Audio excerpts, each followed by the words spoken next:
पुढची बातमी पालघरमधनं येते। तिकडे समुद्रामध्ये एक अपघात झालेला आहे, कारण मच्छीमार बोटीला जे ते मालवाहू जहाजाने धडक दिली आणि त्याच्यामुळे ही अपघात झाल्याची दृश्य जी आहेत ती समोर आलेली आहेत। पालघरमधली ही घटना आहे।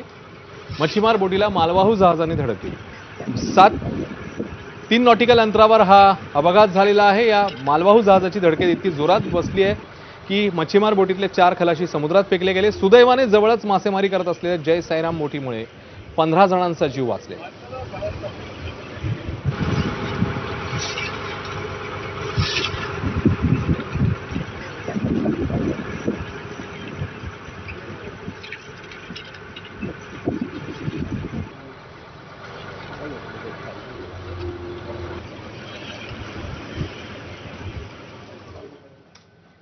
आणि 15 ऑगस्टला मांसाहार बंदी विरोधात गेल्या काही दिवसांमध्ये बराच वाद रंगलेला पाहायला मिळाला होता। मांसाहार बंदी करण्यात आलेली होती आणि त्याच्या संदर्भातला वाद समोर आलेला आणि त्यानंतर आता विविध ठिकाणी निषेध आंदोलनं पाहायला मिळाली।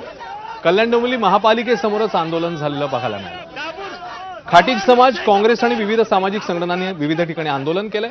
हातात कोंबड्या घेऊन आंदोलकांनी कल्याण डोंबिवली महापालिकेवर धडक दिली। आंदोलकांना पोलिसांनी ताब्यात घेतलं। दाबा लोकशाहीचं बटन, दाबून खा आज मच्छी मटण अशा घोषणांनी हा परिसर दणाणून गेलेला पाहायला मिळाला।